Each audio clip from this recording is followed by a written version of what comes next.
guys, welcome back to my channel, Happy Girl Alaska. I am your girl Terry, and if you are new here, welcome. So today's video, I am going to be touching on a topic that I get quite a few questions via my contact me form on my website, www.happygirlalaska.com. And that question is Alaska safe for women?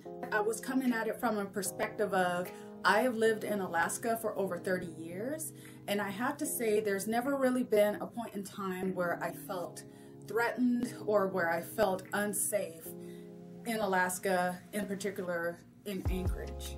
I've taken a few road trips with my girlfriends as well as with my daughter, you know, getting out and going for walks and things like that. It was never something that I was really too concerned about. I mean, I've always been aware of my surroundings, as I'm sure most women are. And I would say any city that you live in, especially if you're a female, you want to make sure that you are paying attention to the environment, the people that come around you and what have you, just to make sure that you're not so much on your guard, but that you're being aware of your surroundings.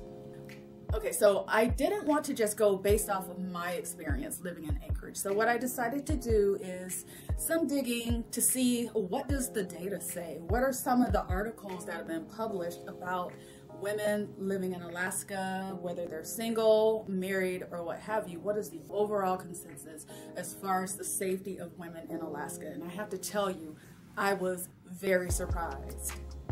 Okay, so we're going to get into this. I have quite a bit of information to cover. I will try to make this video as compact as possible, but I don't want to miss anything either. So I will cite my sources down in the description box if you care to delve into it a little bit deeper, but these are just some of the things that I came away with from my research.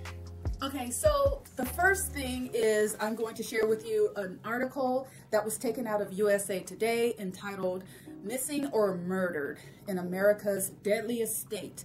One Family is Still Searching for Answers." Okay, so this story focuses primarily on a woman by the name of Linda Skeek, and she went missing back in 2016. As far as I know, they still have not recovered her body or her whereabouts. I believe her husband was the prime suspect in her case, and they're saying that she had a history of domestic violence. But just really quick, let me touch on this story here, and then we'll go into a little bit more detail.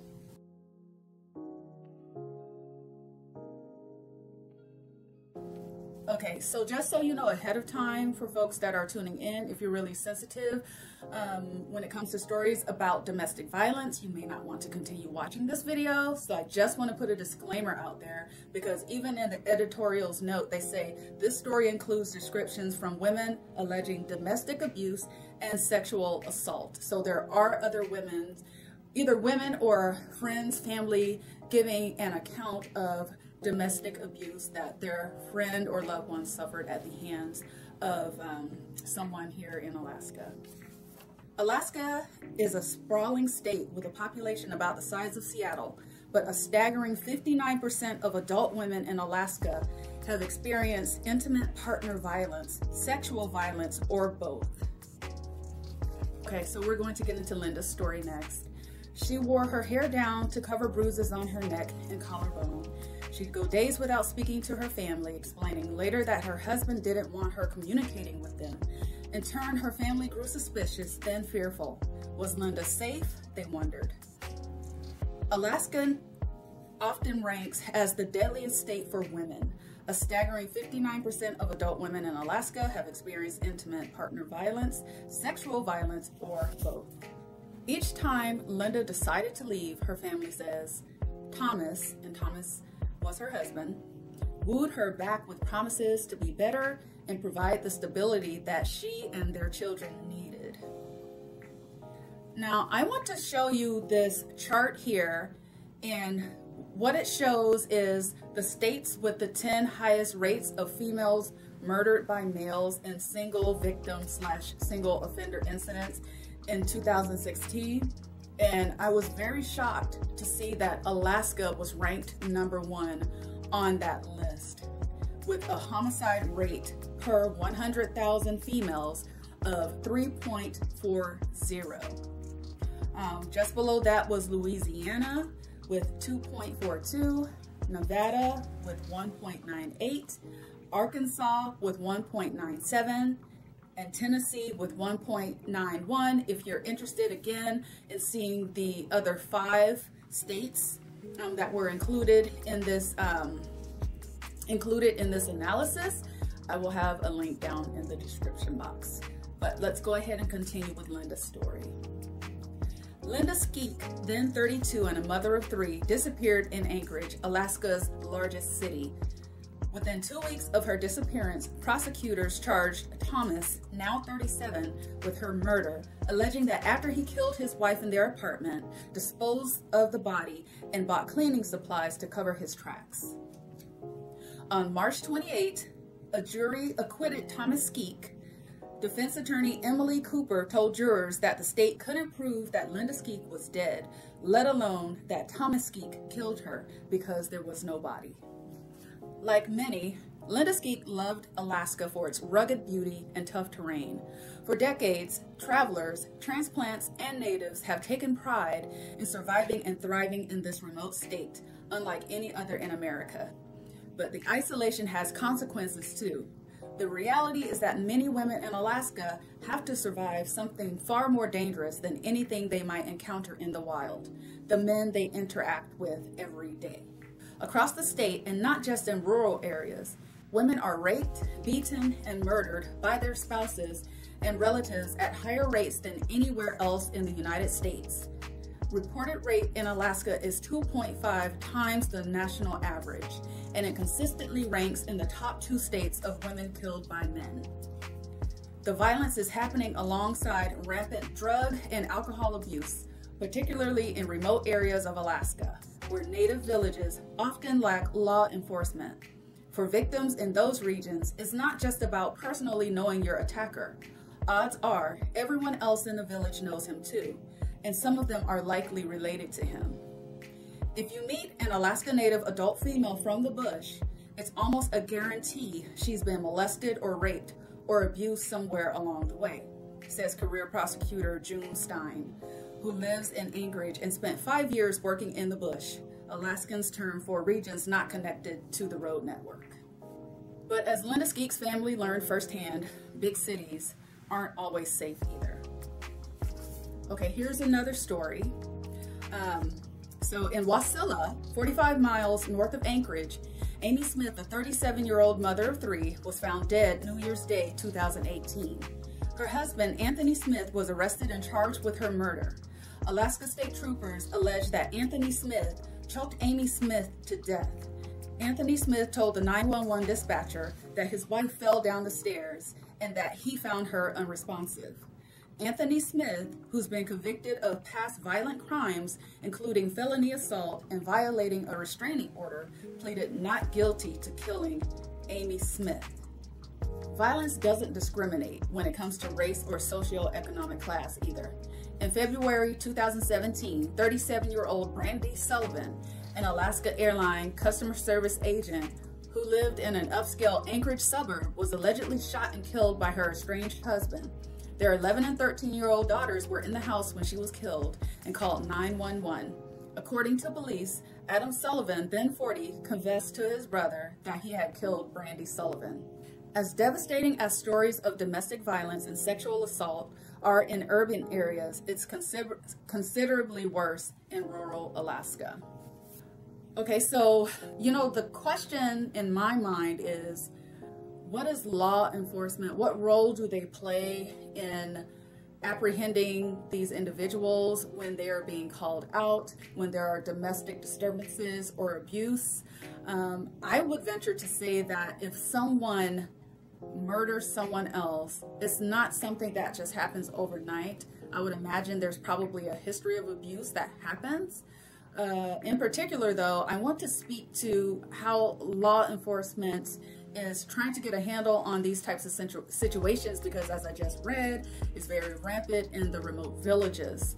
So here they interviewed an Alaska State Trooper by the name of Ann Sears, and she's based out of Kotzebue, a remote town in northwest Alaska. Sears works with 4 other troopers in the Kotzebue hub, servicing 9 surrounding Alaska native villages. They cover an area roughly the size of Ohio. So Anne explained that the meaning of per capita and how Alaska leads the country in rates of domestic violence and sexual assault. She mentions that Alaska is one of the least populous states with just over 700,000 residents. And whenever she mentions this to people, and I believe she conducts talks in high schools, elementary schools, and what have you, whenever she shares this with the kids, they gasp because they can't believe how high the rate is per capita of domestic violence against women. Experts agree that education is key to stopping the epidemic in Alaska. Young men and women need to understand that violence is never part of caring for someone, and that the state is dangerous everywhere. Across race and socioeconomic spectrums, women are vulnerable. But statistically, the state is even more dangerous for Alaska Natives, many of whom live in small villages in the most remote parts of Alaska. Among felony-level sex offense cases reported to Alaska law enforcement in 2017, Alaska Natives made up 42% of all victims. Women in those villages face extraordinary barriers in reporting and dealing with sexual assault and domestic violence. Because of state budget cuts, troopers aren't stationed in every community and instead have to commute to hard-to-reach areas. When weather allows troopers to go out, they first have to procure a plane. The state has a limited number, which can take a day or two. When there's a sexual assault, the first responder is often the village health aide who can't administer, and I said can't, as in cannot, administer a rape kit. There are no domestic violence shelters in villages, only regional hubs, so lack of access is common across the state. According to Standing Together Against Rape, an Anchorage organization, 30% of Alaskans weren't able to obtain victim services because there were no services available in their area. When troopers can't get to villages, a common occurrence in winter, they rely on villagers to take care of each other. Specifically, they look to village police officers, tribal officers, and public safety officers to keep the troopers arrive. These officers, who have no formal training but have been taught CPR, typically carry pepper spray, a taser, a baton, and handcuffs, but no gun.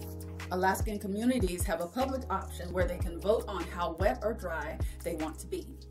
Many vote to go totally dry, effectively banning alcohol. But like any community that touts prohibition, there's also a black market where alcohol is readily available and exorbitantly expensive. There's a saying in the bush, too. How many crimes come out of one bottle? Alaska is one of the nation's leaders in per capita alcohol consumption. But there's a debate about which came first. Does Alaska have a sexual assault and domestic violence problem because of alcohol? Or is there an alcohol problem because there's so much sexual assault and domestic violence and people use it as a coping mechanism? It's easy from the outside to judge a perpetrator or sexual assault and say he should be immediately locked away. But for Native communities that subsist largely on hunting and fishing, removing a man diminishes the village in the eyes of other Alaska Natives. And when a victim does decide to come forward and press charges, it can backfire. Stories of mothers turning their backs on daughters or tribal elders working to intimidate victims are numerous. Okay, so I need to pause because the first time I read that, it made me so angry. I was so upset. It just pisses me off that these women don't have a voice, and you know, they rely very heavily on the men for subsistence, for their livelihood even. You know, there is going to be a bright spot coming to the end of this, so please bear with me because I know it sounds really grim, and it is, but there is also hope. So, and some things being put in place right now to help remedy that situation. All right, so we're gonna go ahead and close out this article, and it says, "Did you kill Linda?" In Anchorage, Linda Skeek's family plans to keep fighting for her too, for her body to be found and for her story to be known.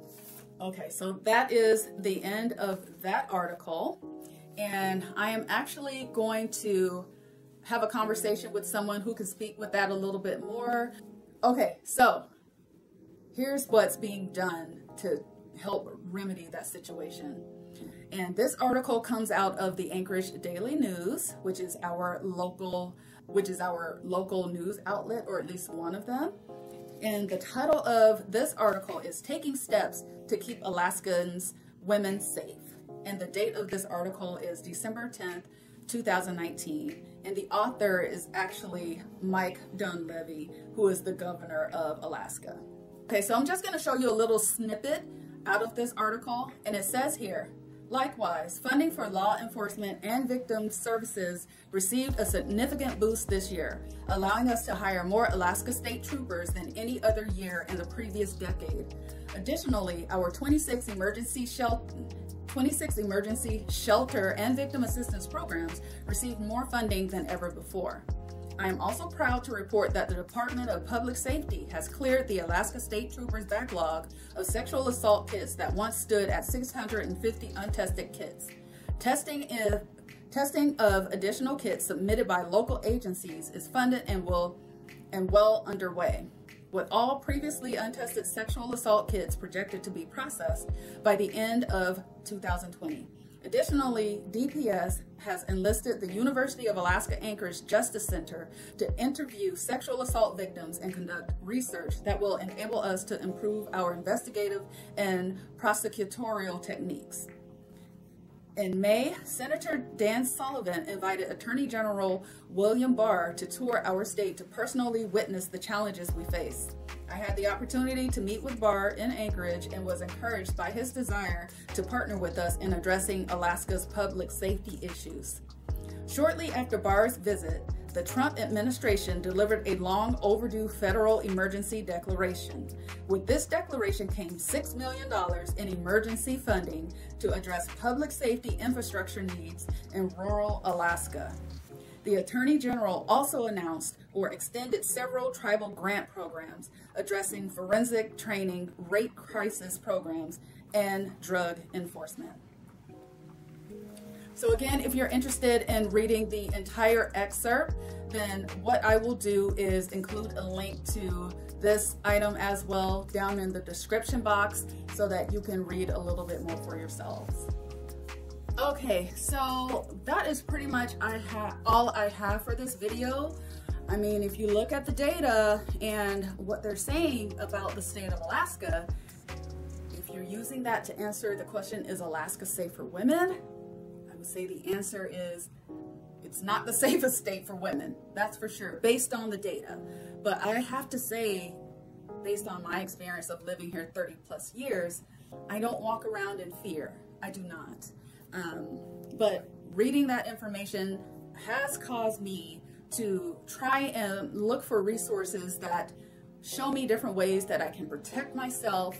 And I'm going to insert a clip here that someone provided me to show women just something that they can do. Say, for instance, if you're walking through a parking lot at night, or if you're going through a parking garage, what have you, you know, even maybe just going from your car to your home. This is something that you can do to protect yourself.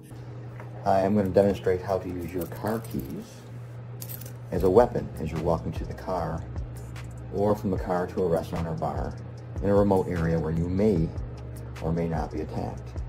So what you want to do is you want to palm your car keys in your hand, like so, taking a key, putting it between your fingers, like a claw, or two, like so.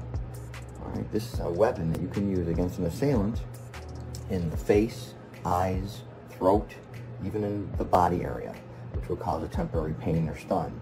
And every time you strike with those keys, all the pressure is not going against your palm, it's going against the key ring. It's already in your hand, so there's no pain whatsoever when you're holding it.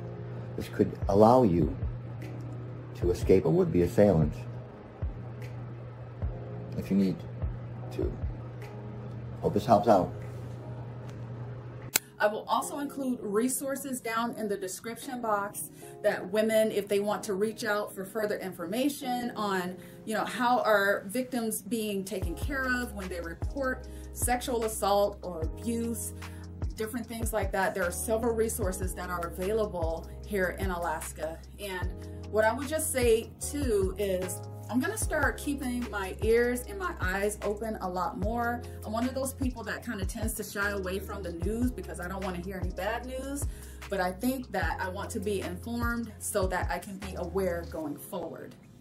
All right, so again, I know this video was a little bit heavier than previous videos that I've made, but I definitely felt like it was something that needed to be discussed.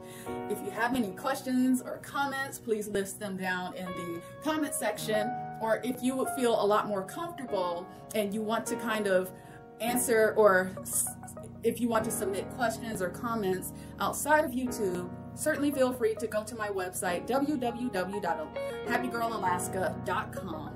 Use the contact me form and I'll be sure to get back with you. But I want to say thank you so much for tuning in. If you found something helpful and informative about this video, please give it a thumbs up, comment, share the video, pass it on to some other people who might be interested in learning a little bit more about Alaska, or maybe you have family members who are females that are interested in knowing if Alaska is safe for women. I think bottom line is you have to be aware wherever you go, wherever you live. All right, so I hope you all are having an excellent day. Thank you so much for tuning in. Take care.